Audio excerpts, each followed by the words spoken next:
Siapa yang mau menambahkan? Izin menambahkan, Ibu. Iya.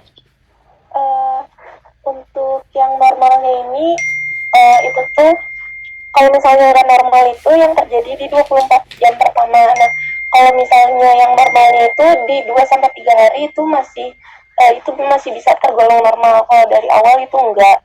Terus kalau misalnya kalau misalnya kadar bilirubin itu lebih dari 12,5 pada neonatus cukup bulan atau lebih dari 10 miligram pada neonatus kurang bulan, itu kalau misalnya yang patologis. Terus juga patologisnya harusnya itu peningkatan bilirubinnya itu lebih dari 5 miligram per hari. Coba, apa yang mau ditambahkan lagi? Saya bicara tentang fisiologis. Apakah hanya pada hari pertama saja disebut fisiologis? Izin Ibu, justru yang hari pertama yang patologis maksudnya. Yang patologis hanya terjadi pada hari pertama saja. Dan terjadi lebih dari 10 hari, 10 sampai 14 hari setelah bayi lahir, Ibu. Itu udah masuknya patologis karena Coba baca lagi. Ya, coba nanti Anda baca lagi. Hari keberapa selain hari pertama dikatakan patologis? Apakah hari ke-10 atau hari ke-14 atau lebih dari 4? Anda baca lagi buku yang sudah Anda dapatkan materinya. Ya.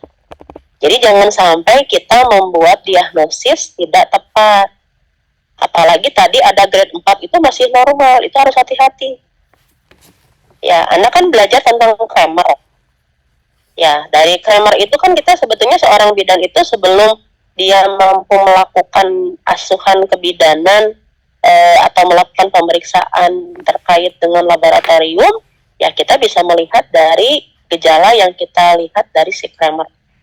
Ya, tadi betul yang dikatakan oleh Hana, hari pertama itu patologis, gitu ya. Jadi kalau terjadi dalam 24 jam pertama itu patologis. Ya, kalau lebih dari 2 minggu itu juga dikatakan patologis. Ya, jadi patokannya dilihat dari kejadiannya. Nah, itu ya yang harus kita antisipasi. Sehingga kita sebagai seorang bidan, gitu ya, sebetulnya bisa menentukan asuhan yang tepat itu hari keberapa. Mbak, saya minum dulu. Hari keberapa kita mengevaluasi. Nah, kemudian misalkan apa yang harus kita lakukan atau yang harus kita garis bawahi itu ya. Jadi kalau misalkan di sini kalau kita lihat ya, kita sebagai seorang bidan gitu ya harus mampu di sini mengetahui ya apa itu hiperbilirubinemia, kemudian apa penyebabnya, dan mampu melakukan penanganan dan manajemennya. Nah, nanti ada beberapa yang memang bisa dikelola oleh bidan, ada yang memang beberapa itu kita harus lakukan rujukan, gitu ya. Kemudian apa yang harus kita lakukan dalam upaya promotif dan preventif? Anda harus tahu bahwa bidan itu di dalam pemberian asuhan, terutama pada hal-hal yang kompleks, yang ketidaknormalan, sebetulnya lebih dititik beratkan pada promotif dan preventif. Ya, mampu menjelaskan tanda gejala dan diagnosis, serta di sini kita promotif preventifnya diantaranya adalah menghindari penggunaan obat pada ibu hamil yang nanti dia berisiko mengalami kejadian hiperbilirubin. Ya, kemudian di sini juga promotifnya penanganan keadaan yang dapat mengakibatkan BBLR. Karena kalau kita lihat kejadian hiperbilirubin itu akan lebih meningkat pada pasien-pasien yang BBLR. Pada pasien-pasien yang infeksi, kemudian ketuban pecah dini ya, ketuban pecah dini itu juga beresiko. Kemudian bagaimana penanganan asfiksia dan trauma persalinan. Contohnya karena perdarahan itu ternyata beresiko meningkatkan kejadian terjadinya icterus ya, dan pemenuhan kebutuhan nutrisi. Nah ini ya, jadi upaya atau preventif yang dapat dilakukan oleh kita sebagai seorang bidan pada saat mencegah terjadinya kejadian dari hiperbilirubin ini teh.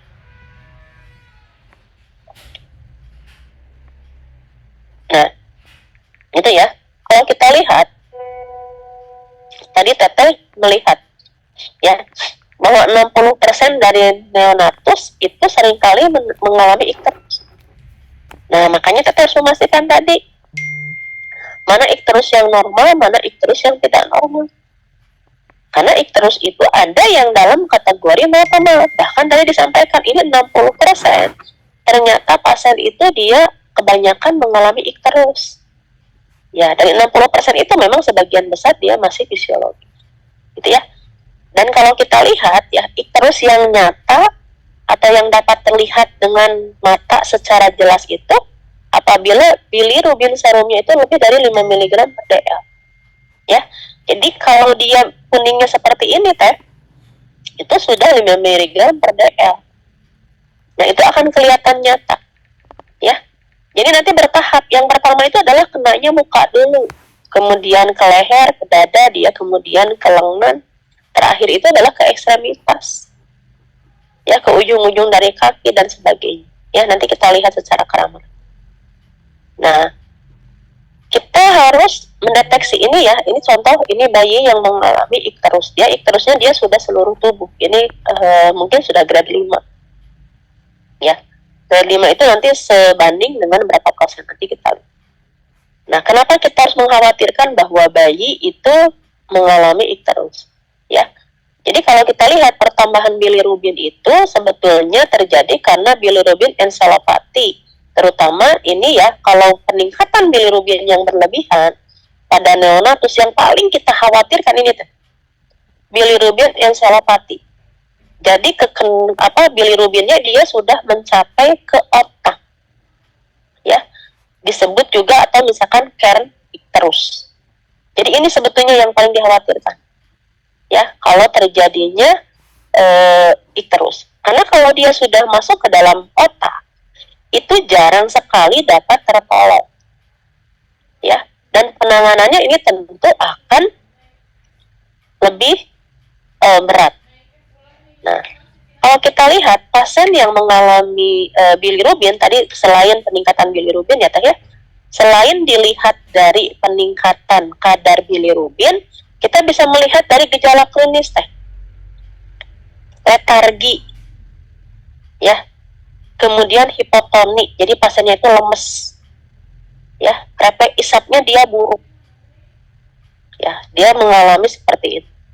Nah, tahap kedua biasanya dia mengalami demam, bahkan ini berlebihan, bukan hipotoni, tapi dia berlebihan, hipertoni.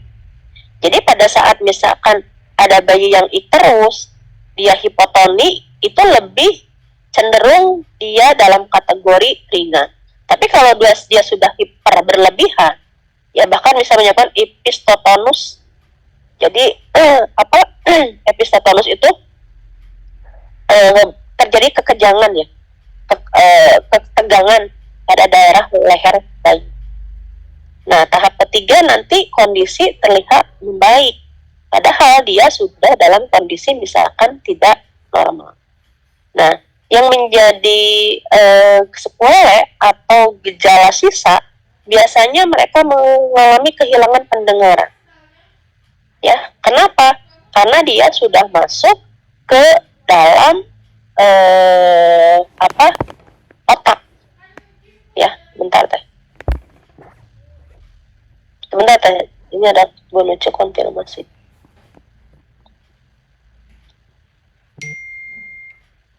Bentar teh.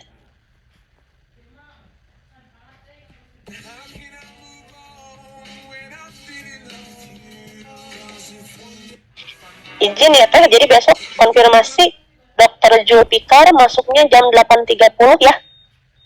Nanti menggunakan linknya pakai yang ini aja, yang dikirim ke saya.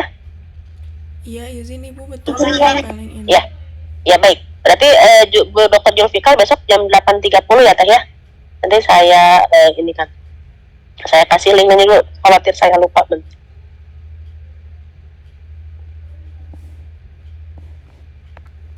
Bentar teh, saya takut lupa. Tolong kasih tahu teman sebelahnya ya teh. Lebih pilih mana?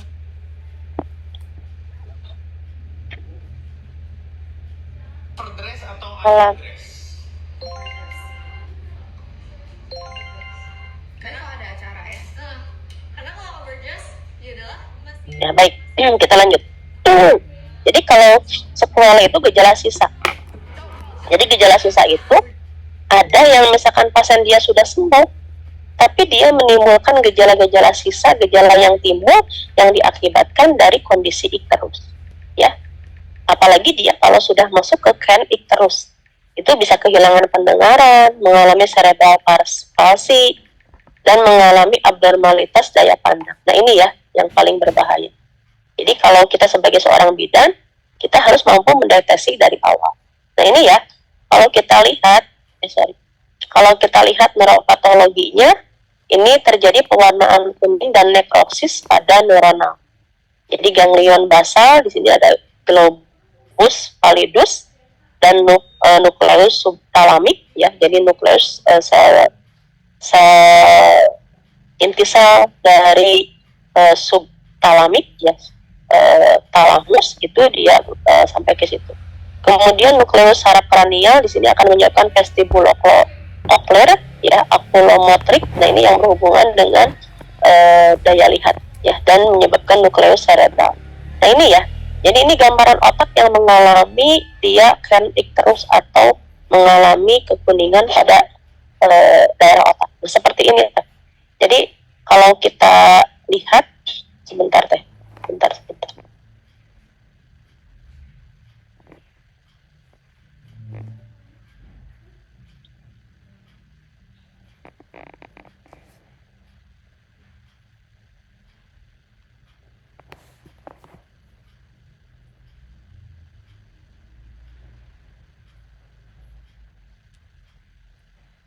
Ini ya, ini yang harus kita perhatikan. Nah, jadi kalau kita lihat tadi sampaikan bahwa kalau kita bicara tentang icterus neonatus, maka ada beberapa yang harus kita perhatikan, ada yang fisiologis dan yang tidak patologis. Ya, icterus non fisiologis, ya. Jadi kalau kita bicara icterus, kita harus memikirkan gitu. Jadi pada saat ada pasien kuning, kita diferensial diagnosisnya kita harus membuat apakah dia mengalami icterus fisiologis ataupun dia patologis. Ya, jadi berpikir jangan hanya misalkan ini fisiologis tadi, meskipun tadi Teteh mengatakan bahwa misalkan terjadi di luar hari pertama atau hari ketiga, misalkan ya, meskipun secara konsep teori dia dinyatakan misalkan masuk ke fisiologis, tapi kita harus hati-hati tetap, ya, karena seringkali misalkan ya itu tadi ya belum belum kelihatan secara jelas gitu ya, kadang-kadang penglihatan mata juga itu berpengaruh. Nah ini mau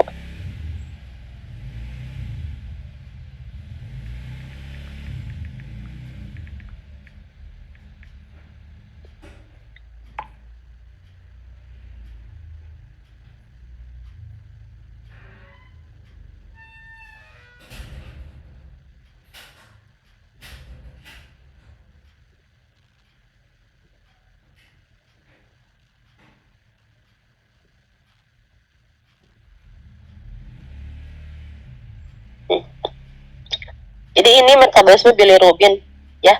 Jadi kalau kita bicara terkait dengan terjadinya bilirubin itu mengalami peningkatan, sebetulnya ini juga karena ada pengaruh dari hati, ya. Jadi nanti hemoglobin itu nanti akan mengalami oksigenase, ya, sehingga di sini biliperdin akan diubah menjadi bilirubin dan albumin. Nah, bila tidak teroksidasi nanti akan menjadi bilirubin yang bebas sehingga tidak terkonjugasi. Ini ya, jadi bilirubin yang tidak terkonjugasi inilah nanti yang akan meningkatkan terjadinya peningkatan dari bilirubin tersebut. Nah, kita lihat ada beberapa yang dikatakan bilirubin tidak terkonjugasi, itu istilahnya adalah nilai bilirubin indirect. Jadi teteh-teteh nanti kalau dilihat di rumah sakit ditulis misalkan ya bilirubin indirect dan bilirubin direct. Ya, jadi artinya kalau bilirubin indirect itu berarti yang tidak terkonjugasi. Sedangkan yang direct itu adalah yang terkonjugasi. Nah, ini ya. Jadi bilirubin yang tidak terkonjugasi itu disebut bilirubin indirect. Itu biasanya dia tidak larut dalam air. Ya.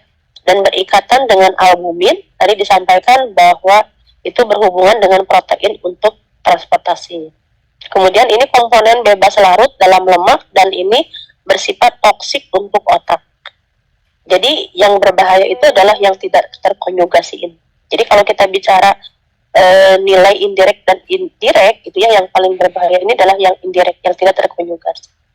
Sedangkan terkonjugasi atau dikatakan bilirubin direct itu dia larut dalam air, ya tidak larut dalam lemak dan tidak toksik untuk otak. Jadi nanti indikator yang mengatakan bahwa dia bisa menyebabkan can icterus itu adalah yang terutama adalah hasil bilirubin yang indirect. Gitu, ya. Jadi nanti kita bisa melihat hasil bilirubinnya ada yang ditulis indirect dan direct, ya. Nah, kalau kita lihat ini bilirubin yang tidak terkonjugasi dan yang terkonjugasi. Tadi yang terkonjugasi, jadi supaya mudahnya nanti teteh bikin tabel kayak gini. Nah, larut dalam air, larut dalam lemak bersenyawa dengan albumin dan bilirubin bebas. Jadi tinggal dibalikin satu negatif positif positif, ini kebalik positif negatif negatif, ya. Nanti ya, jadi ngapalinnya untuk membedakan antara bilirubin yang terkonjugasi dan yang tidak yang konjugasi ini, kita bisa menulisnya seperti ini, ya. Jadi larut dalam air, ini misalkan A gitu ya, air lemak bersenyawa dengan albumin, misalkan ya. Jadi ini negatif positif positif, ini kalau yang direct positif negatif negatif, ya. Itu cara ngapainnya supaya Anda. Nah, kalau dikatakan misalkan bilirubin yang dikatakan dia mengalami keracunan bilirubin, ya itu kadar bilirubin indirectnya itu adalah lebih dari 20 mg per dl, ya, atau lebih misalkan 25 mg per dl, bahkan bisa sampai lebih dari 30 mg per dl. Nah, itu tergantung dari apa usia kehamilannya dilihat. Tadi Teh Hana mengatakan bahwa bilirubin yang yang prematur dengan yang matur itu pasti berbeda. Ya, jadi kalau misalkan yang matur bilirubinnya berapa tadi Teh? 10 atau 12 Teh bilang? Teman-teman, coba. Tadi yang mendengarkan dari Teh Hana. Pada bilirubin berapa dikatakan bilirubinnya meningkat pada usia ateram? 12 atau 10? Yang ateram.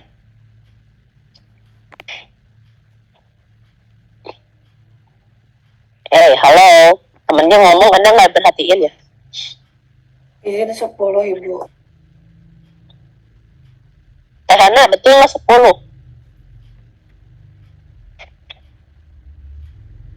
Mana Hana? Iya Ibu, izin untuk yang kurang bulan itu 10, buat yang cukup bulan itu 12,5 Ibu. 12 ya, bukan 12,5. 12 ya. Jadi bukan 12,5 ya.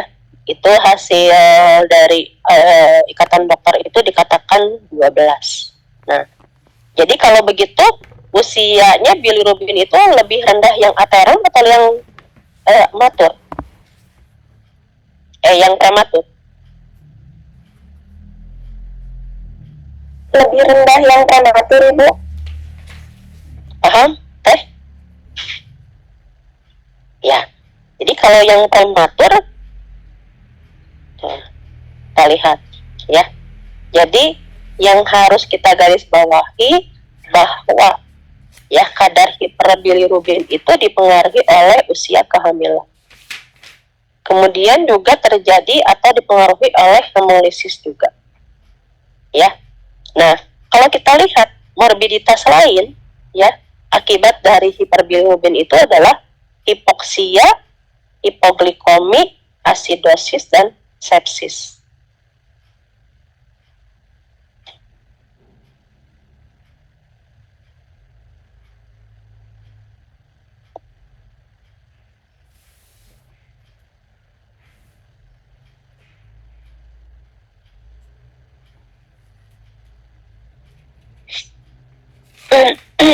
Obat yang mematikan bilirubin itu dari ikatan dengan albumin, gitu ya. Nah, jadi kalau misalkan dikatakan bayi yang ateram, ya, dikatakan dia kalau misalkan hiperbilirubin itu kalau dia lebih dari 10. Jadi prematur itu lebih tinggi. Kenapa? Kenapa lebih tinggi masih dikatakan normal? Karena yang prematur itu dia fungsi dari hatinya kan belum optimal. Ya, sehingga pada saat dia lahir ya dia akan terjadi karena belum kematangan, maka prosesnya itu dia akan lebih tinggi ya hiperbilirubin. Nah, mengapa bayi seringkali mengalami ikterus pada minggu pertama? Yang pertama itu adalah karena meningkatnya bilirubin. Ya, ada yang namanya turnover sel darah merah yang lebih tinggi. Ya, jadi misalkan sel darah merah yang lebih tinggi itu ternyata bisa menyebabkan terjadinya meningkatnya produksi bilirubin. Ya, kemudian penurunan usia sel darah merah. Usia darah merah itu kan pada orang dewasa itu 120 hari. 120 hari itu sel-sel darah merah itu akan digantikan. Makanya pada pasien-pasien yang mengalami sel kanker, dia tidak bisa menggantikan sel darahnya, gitu ya, sehingga mereka harus dilakukan transfusi atau dicuci darah, ya. Kemudian menurunnya ekskresi bilirubin. Jadi ada yang meningkat dan ada yang menurun. Ya, menurunkan ekskresi dari bilirubin itu terutama adalah penurunan apek dalam hati atau penurunan konjugasi oleh hati dan peningkatan sirkulasi bilirubin enterohepatik. Ya, jadi ekskresi bilirubin biasanya akan membaik setelah 1 minggu. Ya, jadi makanya kita harus hati-hati, gitu ya. Seharusnya ada yang pasien misalkan mengalami hiperbilirubin, ya, pada hari misalkan ke-10 itu harusnya dia mulai menurun. Ya. Jadi kalau misalkan kita mulai meningkat itu harus hati-hati. Karena pada saat 14 hari itu harus kembali lagi dia kalau diukur dia normal. Meskipun mungkin secara kasat mata, secara pemeriksaan fisik dia ada kekuningan. Gitu ya. Nah, kita lihat ikterus fisiologis. Kita perhatikan riwayat penyakit ikterus fisiologis pada bayi yang cukup bulan. Biasanya tadi ya, awitan terjadi dalam 24 jam. Ya. Memuncak pada hari ke-3 sampai 7 hari dan menurun setelah 7 hari. Ya. Jadi pada saat patokannya lebih 10 hari itu harus dia normal gitu ya, atau mengalami penurunan. Jadi pada saat 10 hari dia masih tinggi, itu harus hati-hati. Ya. Jadi kalau setelah 1 hari atau awitannya atau mulainya setelah 1 hari itu kita nyatakan dia fisiologi. Nah, bayi cukup bulan rata-rata memiliki kadar bilirubin serum itu puncaknya adalah 5-6 mg. Jadi kalau teteh cek pada bayi-bayi yang normal gitu ya, meskipun dia mengalami ikterus ya, mungkin dia paling tinggi itu 5-6. Ya. Nah, ini yang harus kita perhatikan. Ikterus fisiologis berlebihan itu ketika bilirubin serumnya mencapai puncaknya 7-5 mg. Jadi kalau kita lihat, ya kalau kita memperhatikan dari kadar bilirubin ini, jadi pasien mungkin tadi ya akan kelihatan seperti normal, gitu. Ya. Tapi kita harus pastikan dulu gitu ya, ini pada kondisi misalkan neonatus cukup bulan. Ya, selalu pertimbangan usia bayi dan kadar bilirubin. Ya, nah ini yang harus kita perhatikan pada saat kita melihat kadar bilirubin.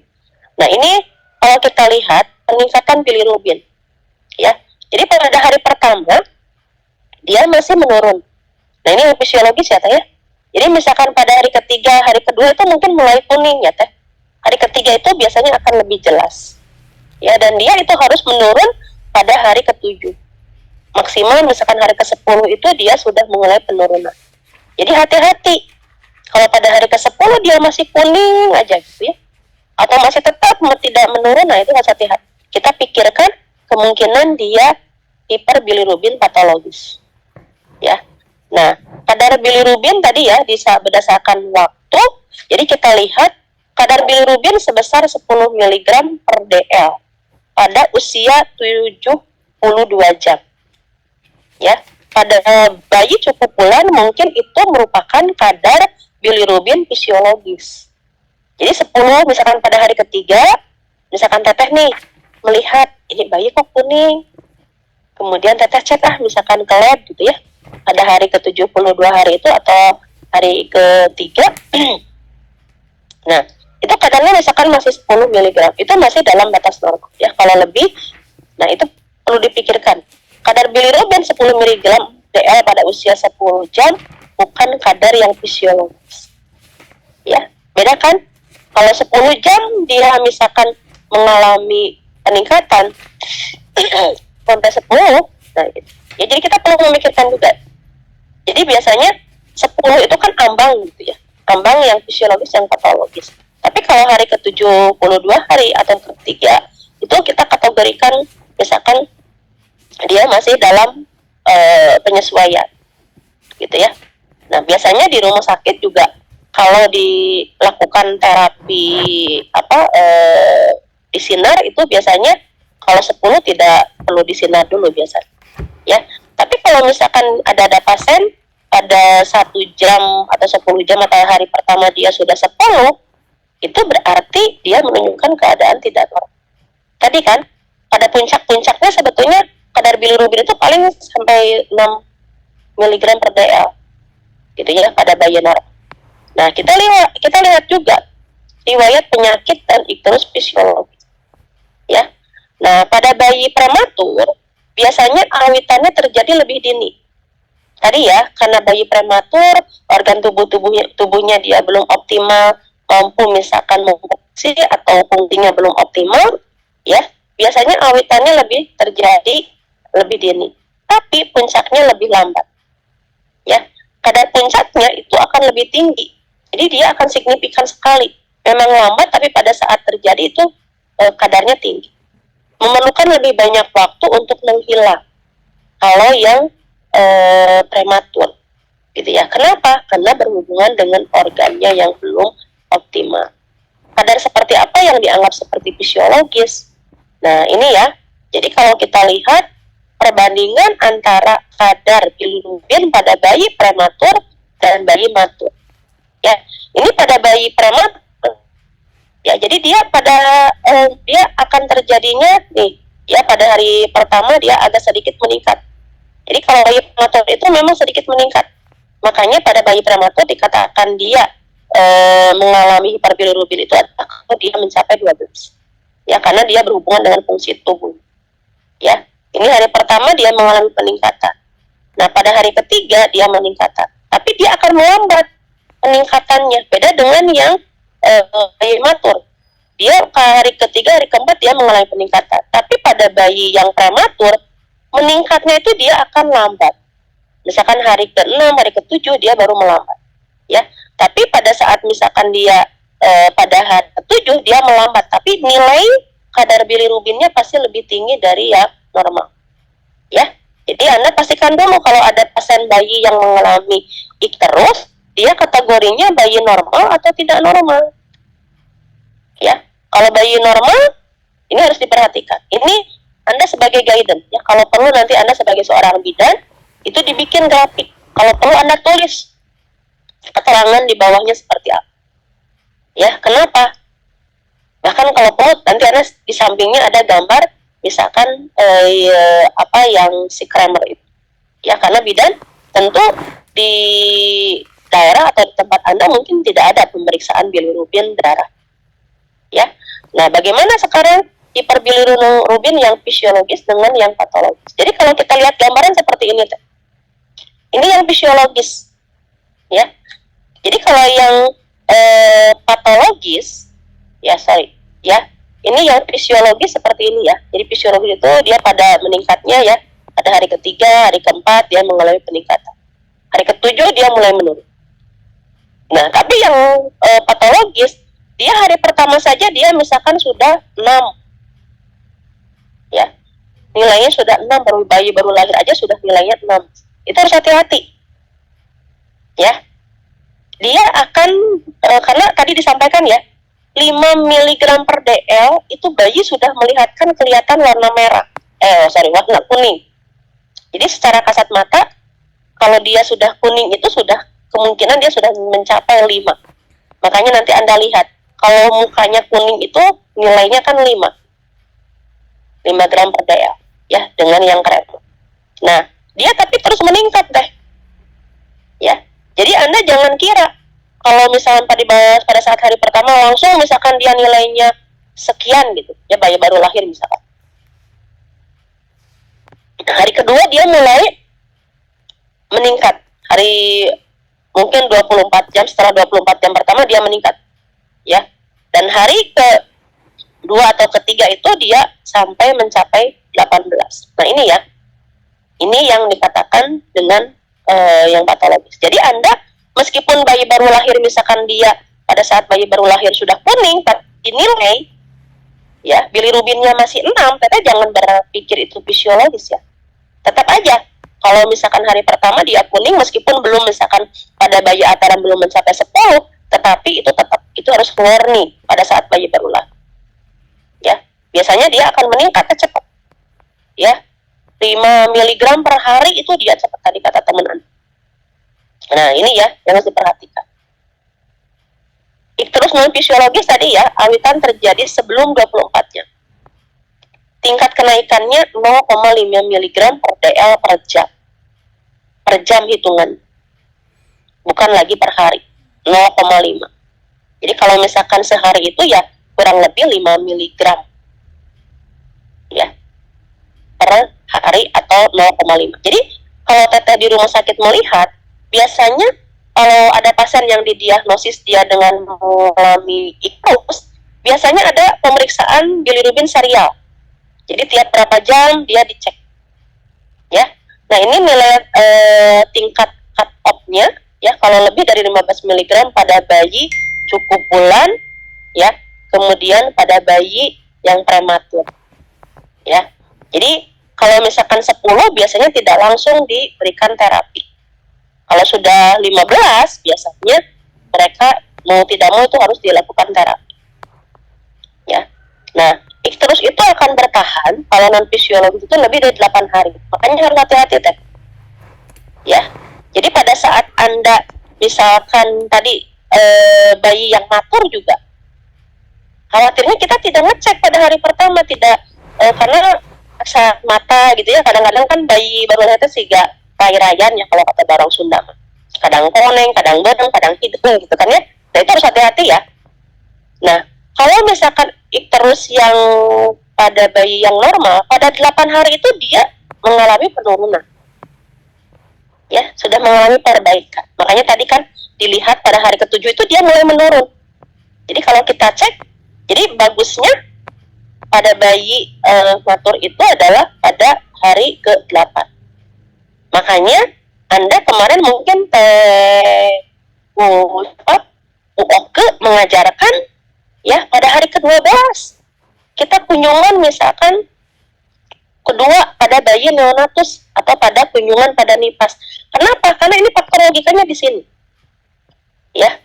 Jadi saya baca di beberapa literatur bahwa hari ke-10 kalau bayi masih kuning, kelihatan kuning kasat mata meskipun tadi ya, karena 5 mg per dl itu si bayi masih baru kelihatan kuning. Nah, ini harus hati-hati. Ya, pada 14 hari pada bayi prematur.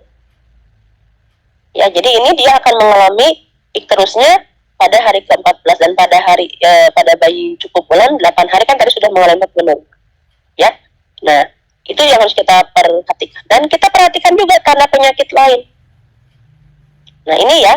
Jadi makanya nanti teteh-teteh pada saat kita menetapkan kunjungan ya, kunjungan ibu atau kunjungan bayi pada saat masa nifas atau pada saat masa neonatus, kita perlu memikirkan kejadian atau hal-hal yang bisa menjadi permasalahan pada bayi maupun pada ibu.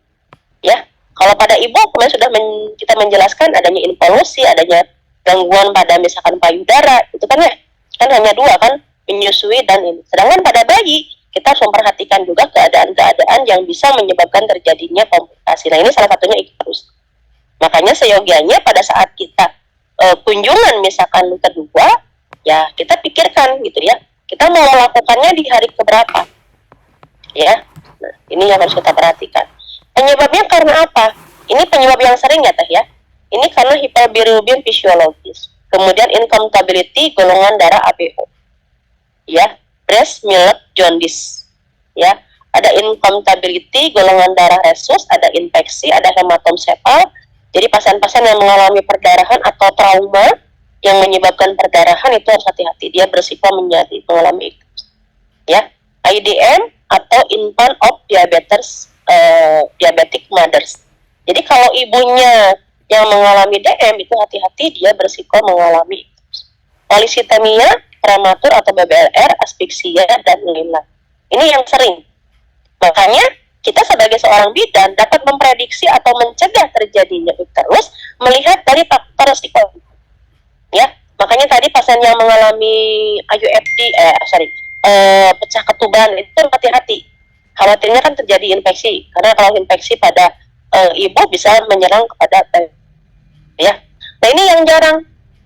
Ini ya defisiensi glukosa 6 fosfat dehidranase, ya defisiensi piruvat kinase dan spherositosis congenita atau Lucey atau Driscoll syndrome, yaitu icterus neonatal familial dan hypothyroidism dan hemoglobinopati. Ini memang karena gangguan pada pompa sel darah.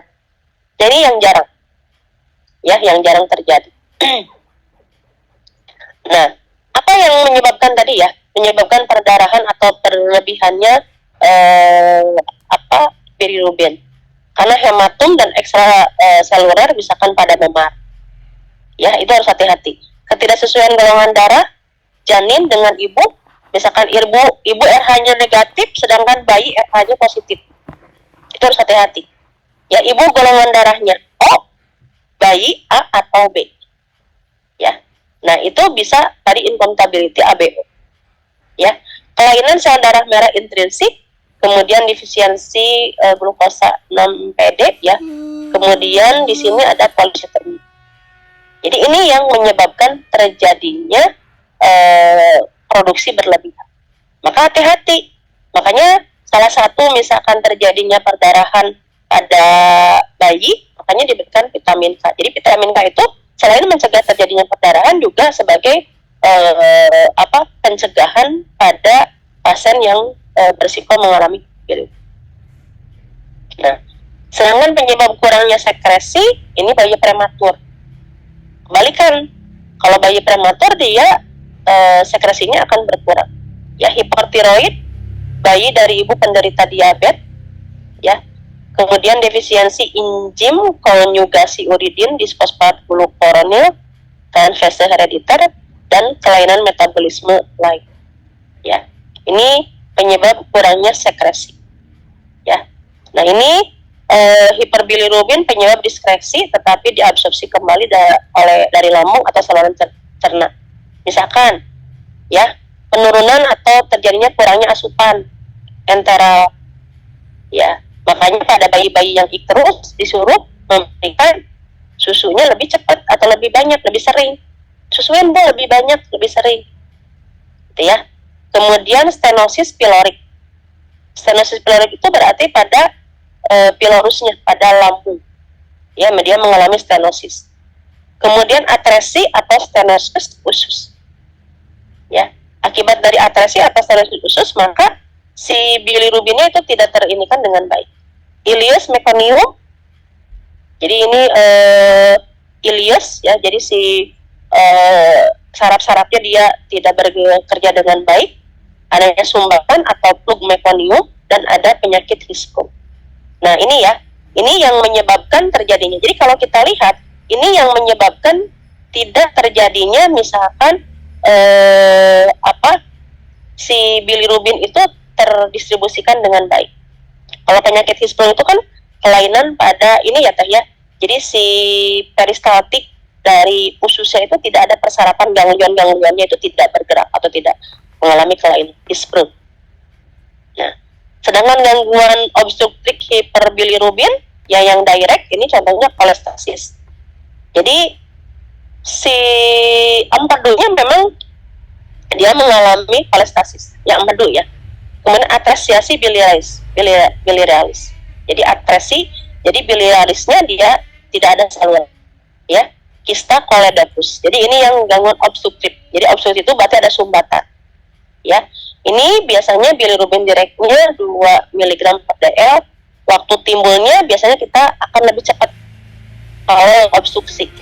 Karena di awalnya dia memang tidak bisa diproduksi atau tidak bisa dialirkan si bilirubinnya. Warna tinjanya ya biasanya dia berwarna putih, ya. Karena bilirubin itu kan sterkobilin, bilirubin itu kan memberi warna ya pada feses. Jadi kalau dia kayaknya kayak dempul, nah itu harus hati-hati. Warna urin ini juga kalau warna urin dia akan lebih pekat, kebalikan, ya. Kalau warna tinjanya dia seperti dempul, warna putih, tapi urin dia lebih pekat. Nah ini dia karena obstruksi, ya. Coba Anda pernah mungkin melihat di televisi ya, ada yang atresia biliaris, jadi bayinya itu sangat kuning sekali, gitu ya, karena dia mengalami sumbatan.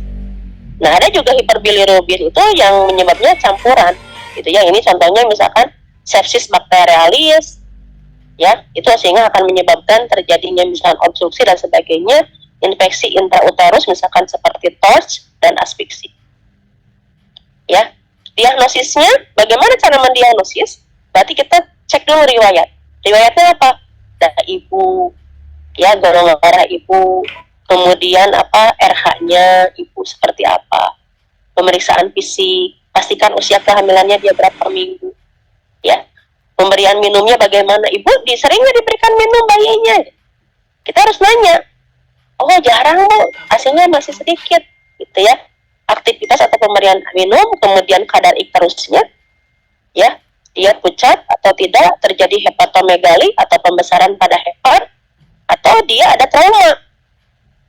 Ya misalkan memar, hematomsepal, makanya hati-hati pada bayi-bayi misalkan yang dilakukan operasi atau dilakukan ini misalkan apa teh itu namanya yang korsep, ya, karena dari yang korsep itu nanti akan menyebabkan terjadinya pendarahan, ya, trauma pada daerah kepala, ya. Ini yang harus kita gali. Diagnosis tentu ya, diagnosis pasti itu meskipun kuning tetap diagnosis pasti atau gold standarnya adalah kadar bilirubin, ya. Golongan darah ibu dan RH-nya nanti dicek, ya, golongan darah bayi dan RH, karena kita menentukan apakah dia karena ABO atau karena ketidak-incompatibility resus, ya, ketidaksesuaian resus ibu dan bayi. Tes combat test, kemudian HB-nya dilihat, karena kalau HB-nya dia rendah maka dia berisiko mengalami darah lengkap dan hapusan, hitung retikulosit, ya, kemudian screening GPD dan kadar albumin. Nah ini kalau teteh nanti dinas di ruang bayi, coba cek, ya, yang mereka periksa itu betul nggak ini, ya. Nah terus itu nanti berkembang secara cepat pada hari pertama, ya. Jadi kalau misalkan gini, terus itu hari dia sangat ini sekali gitu ya, cepat sekali. Nah itu kita pikirkan apakah dia karena resus atau ABO atau penyakit hemolitik lain atau spherocytosis, ya, kemungkinan. Jadi kalau kita sangat cepat dia perkembangannya, nah itu yang harus dipikir. Terus yang berkembang secara cepat selama 48 jam, berarti setelah 2 hari, kemungkinan dia infeksi. Karena infeksi itu kan memiliki itu ya, waktu ini dulu, ada waktu inkubasi, ya. Defisiensi GFPD, makanya harus terus diberikan misalkan ASI-nya lebih banyak. Kemungkinan yang jarang itu RH, ABO, dan spherocytosis, ya. Nah ini yang jarang, ya. Karena kalau misalkan RH-nya dia sudah di awal, ya, berarti sudah terjadi incompatibility RH atau ABO, ya pasti bayinya dari awal dia sudah mengalami gangguan, ya.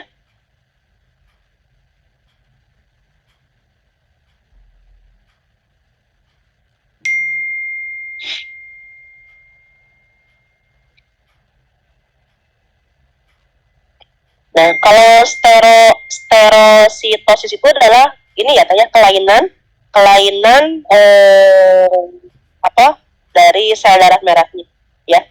Jadi yang disebabkan ini kelainan dari molekul atau protein dari sel darah merah. Ini sterositosis, ya. Jadi makanya kalau pada pasien yang mengalami terus nanti biasanya dicek HB-nya itu seperti apa. Nah, bagaimana tata laksananya? Kita lihat ya, kalau usia kehamilannya lebih 35 minggu atau lebih, kita berikan atau promosikan untuk pemberian ASI. Ya, lakukan secara sistematik sebelum bayi pulang untuk menilai risiko hiperbilirubin. Jadi teteh pastiin dulu. Ya, misalkan gini teh, pasien kan tadi disampaikan ya, yang kelihatan kuning itu adalah kalau dia nilainya lebih dari 5 mg per dl. Jadi bayinya sudah kuning gitu, tapi kuningnya dia masih normal. Kita sampaikan kepada pasien, ya, bagaimana misalkan tanda-tanda kuning yang tidak normal, dan dianjurkan pasiennya untuk memberikan ASI secara rutin. Ya, kemudian melakukan penilaian dini dan tindak lanjut terfokus pada tipe. Ya, kalau di bidan ya tentu pemeriksaan RH gitu ya, pada bayi kan tidak dilakukan ya. Tapi biasanya kita lihat dari RH-nya. RH misalkan bagi ibunya, kita bisa melihat. Ketika diindikasikan bahwa ada kemungkinan dia ini melakukan terapi pada neonatus dengan fototerapi atau transfusi tupat. Ya, untuk mencegah perkembangan ikterus yang berat. Bahkan ini yang paling berbahaya adalah keren ikterus. Ya. Nah, bagaimana penata laksanaannya? Jadi kalau kita lihat penata laksanaan pasien-pasien yang hiperbilirubin, ya, sebelum dilakukan misalkan nanti kita lihat kalau yang harus dilakukan misalkan pertukaran darah itu berapa kadar bilirubin, ya. Biasanya kita menggunakan terapi SINA, ya. Kemudian pemberian hidrasi, pemberian minum, kita lihat nanti kadar bilirubinnya, jadi nanti dia berseri ya, setiap berapa jam kalau di rumah sakit dilihat. Kemudian kalau tidak mengalami perbaikan, itu bisa dipikirkan transfusi darah. Nah, obat-obatan yang digunakan biasanya mereka menggunakan fenobarbital. Fenobarbital itu golongan obat-obatan relaksasi ya, kayak morfin, golongan morfin. Ya. Kemudian intravenous immunoglobulin kalau tadi pasiennya mengalami tadi incompatibility, ya, metaloprosin dan kolestiramin. Ini biasanya obat-obat yang digunakan. Jadi nanti teteh-teteh lihat ya, pada saat ada pasien dirawat di rumah sakit, kemudian dia karena ikterus itu lihat. Nah, pemberian minuman untuk mencegah dan mengobati ikterus neonatorum biasanya tadi dipastikan ibu meyakinkan minum atau memberikan minumnya 8-12 kali per hari. Ya, asupan kalori ya, dan dehidrasi itu akan meningkatkan terjadinya ikterus. Ya, sehingga suplementasi air dan air dextrose itu tidak akan mencegah. Ya, jadi itu tidak akan mencegah terjadinya obat atau hiperbilirubin. Jadi kalau dari awal itu yang menyebabkan. Nah, ini pemeriksaan sistematik ikterus pada neonatus ya, jadi dipastikan kembali ya teh ya, pada ibu hamil golongan darahnya apa gitu ya. Misalkan ibu tadi golongan darahnya O, misalkan AB, itu kan bisa aja si anak itu bisa A atau bisa B gitu ya. Nah, itu ya yang ABO itu seperti. Jika RH negatif atau memiliki golongan darah O, periksa golongan darah atau jenis RH ya pada tali pusat bayi ya. Jadi karena tadi ya yang paling berbahaya itu adalah RH negatif pada ibu dan golongan darah O. Jadi kalau ada indikasi itu, kita harus segera sebetulnya kalau di rumah sakit kan atau di puskesmas kan ada ya, kita ambil darah dari tali pusatnya, kemudian kita periksa ya golongan darah. Memantau ikterus pada bayi setidaknya setiap 8-12 jam. Ya, jadi kita pastikan tadi, jika ikterusnya kelihatan terlalu tinggi untuk usia bayi, maka lakukan bilirubin transfutan atau bilirubin serum total. Ya. Ini ya, pemeriksaan fisik ya. Jadi usia ini ikterus terlihat pada hari pertama, setiap ikterus yang terlihat. Kemudian hari kedua lengan dan tungkai, hari ketiga dan seterusnya tangan dan kaki, maka ini tangan dan kaki itu menunjukkan ikterusnya sudah berat. Ya, nah ini yang perlu kita perhatikan. Nah ini ya klasifikasi ikterus. Jadi ini kita lihat. Ya, mulai kapan terjadinya? Oh, segera setelah bayi lahir. Darah mana yang tergerus? Enggak, tadi ini. Jadi kita bertanya kepada pasiennya, misalnya pasien ikterus, kapan terjadi ikterus atau kekuningan? Segera setelah bayi lahir, atau pada hari pertama, atau pada hari lebih dari 14. Ya, Makanya tadi bukan hari ke-10 tapi hari ke-14 dia terjadi ikterus, itu maka dikatakan dia tidak normal. Ya. Daerah mana yang terkena? Lutut, siku, atau lebih. Ya. Kemudian bayinya kurang bulan, kemudian warna tinjanya pucat, maka ini kategorinya adalah patologis. Ya, ini yang jadi patokannya. Kalau misalkan uterus fisiologis, jadi ikterusnya terjadi pada 3-13 hari dan tanda patologis itu tidak ada. Ya, ini yang harus kita perhatikan pada saat mengidentifikasi terjadinya. Nah ini ya teh ya, cara penilaian. Jadi teteh-teteh pada saat mau melihat bayi apakah ikterus atau tidak, itu harus di bawah penerangan yang cukup. Ya, kalau perlu kita bawa bayinya keluar teh. Jadi jangan di tempat yang gelap. Kenapa? Pada saat kita melihat di tempat yang gelap, kadang-kadang kita saru gitu. Mata kita itu saru. Ya, itu tidak akan jelas. Ya. Bentar teh kita.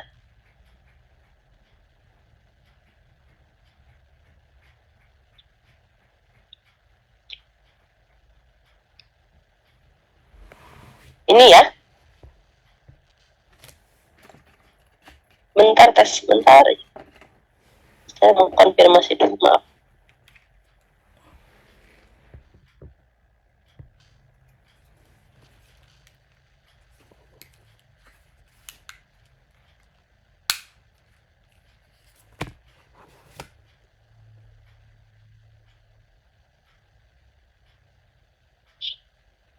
Ini ya.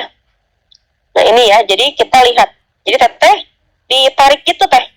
Nah ini ya, teteh tarik. Nah kalau kelihatan kuning seperti ini, berarti dia terus.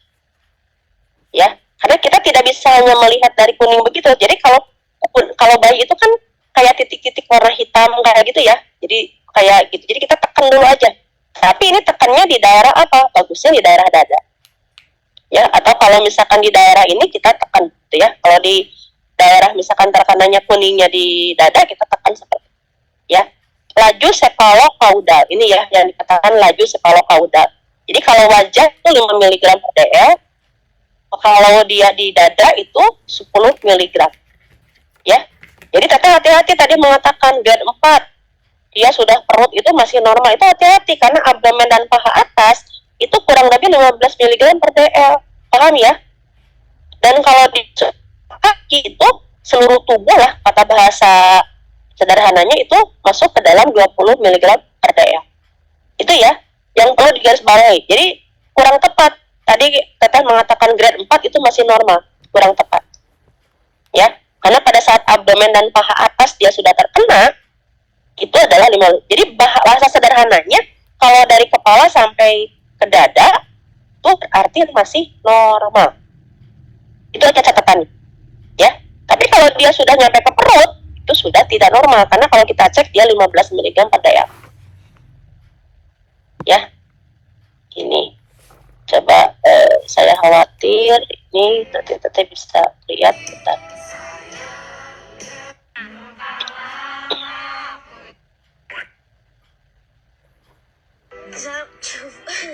Kuan para pas ini kat. Nah ini ya, coba saya share. Kenapa sih suka enggak ini? Bentar tuh. Suka hilang tiba-tiba.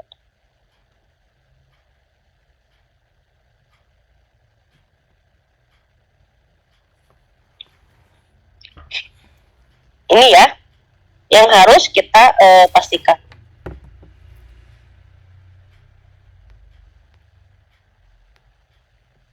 Ini ya, jadi hari pertama setiap ikterus yang terlihat maka kita kategorikan dia ikterus berat.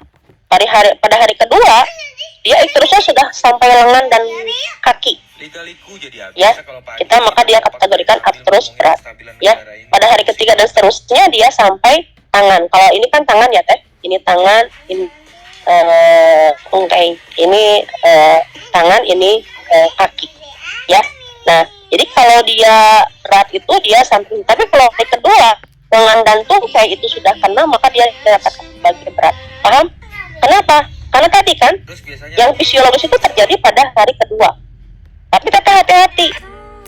Hari kedua dia sudah mencapai, misalkan dia lengan dan tungkai, itu tadi HB-nya kan kadar bilirubinnya sudah mengalami peningkatan atas 12 mg per dl. Ya, itu yang harus di garis bawah supaya kita tidak lupa. Ya.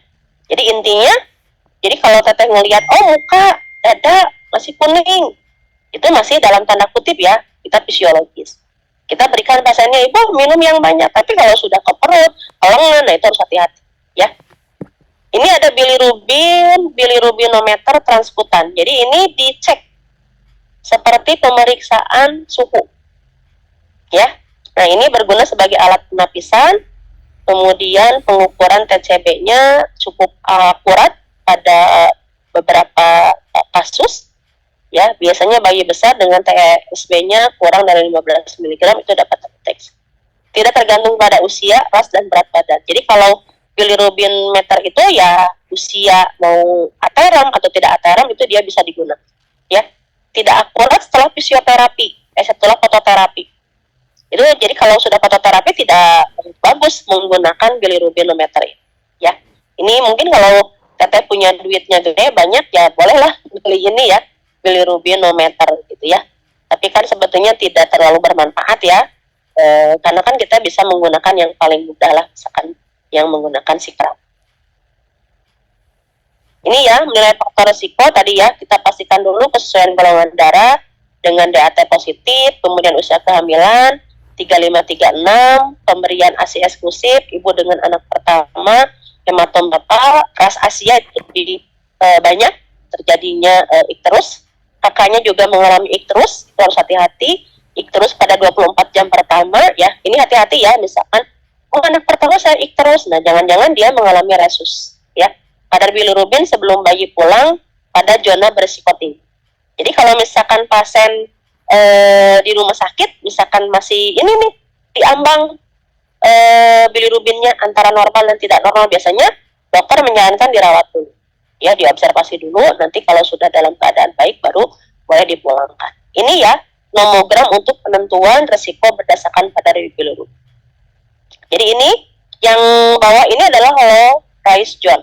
Ya ini jadi kelompok misalkan golongan risiko rendah. Ya, ini low immediate rice zone dan ini adalah high. Ya, ini biasanya kita lihat dari postnatal. Ini serum bilirubin. Ya, teteh boleh aja nanti pada saat teteh jadi bidan, teteh tulis aja ini. Ya, ditempelkan, gitu ya.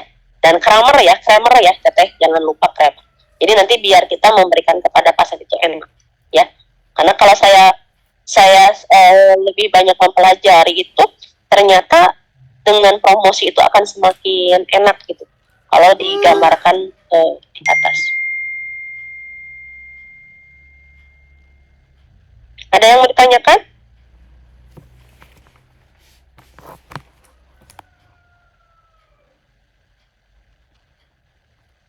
Oke, kalau tidak ada kita lanjut dulu. Ini ya panduan untuk fototerapi. Jadi ini adalah panduan fototerapi ya.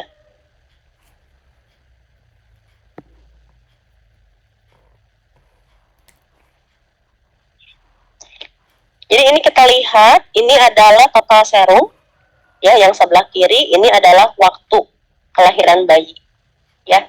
Jadi ini yang garis penuh itu adalah infant at rise ya. Jadi kita lihat juga dari usia kehamilannya, kemudian ini resiko sedang dan ini adalah resiko rendah ya. Jadi kita bisa melihat dari kadar HB.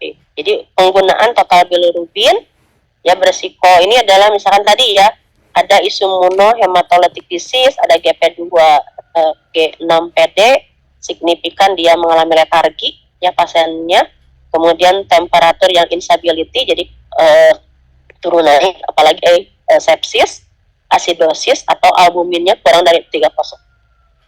Ini ya bayi-bayi yang sehat ini biasanya seperti itu. Nah ini tapi akan lebih mudah yang paling kita inginkan. Nah, fisioterapi, satu terapi yang diberikan pada pasien-pasien yang bilirubinnya meningkat itu adalah fototerapi, bukan sinar UV. Ya, fototerapi itu adalah gelombang cahaya 450 sampai 460 nanometer. Gelombang sinar birunya 425 sampai 575 nanometer, gelombang sinar putih 380 sampai 700 nanometer. Spektral radiannya itu adalah 30 mu watt per centimeter per nanometer. Ya. Nah ini. Jadi nanti teteh kalau di rumah sakit ini yang namanya fototerapi. Jadi ada yang seperti ini, ada juga yang seperti itu. Ya, fototerapi. Nah, ini ada beberapa unit terapi sinar ya. Ada Florence tube light, itu blue F20 T12 per berat badan. Ada halogen lamp, yang lamp jadi halogen jadi menggunakan seperti halogen lamp ya. Kalau di rumah sakit ada yang didorong-dorong gitu ya teh ya. Nah, ini ada juga fibrotic blanket system, jadi dia menggunakan ke blanketnya ya. Jadi seperti ini ya. Nah, ini yang kemudian ada gallium nitride light emitting diode. Jadi beda-beda ya. Nah, ini seperti ini gitu kan ya.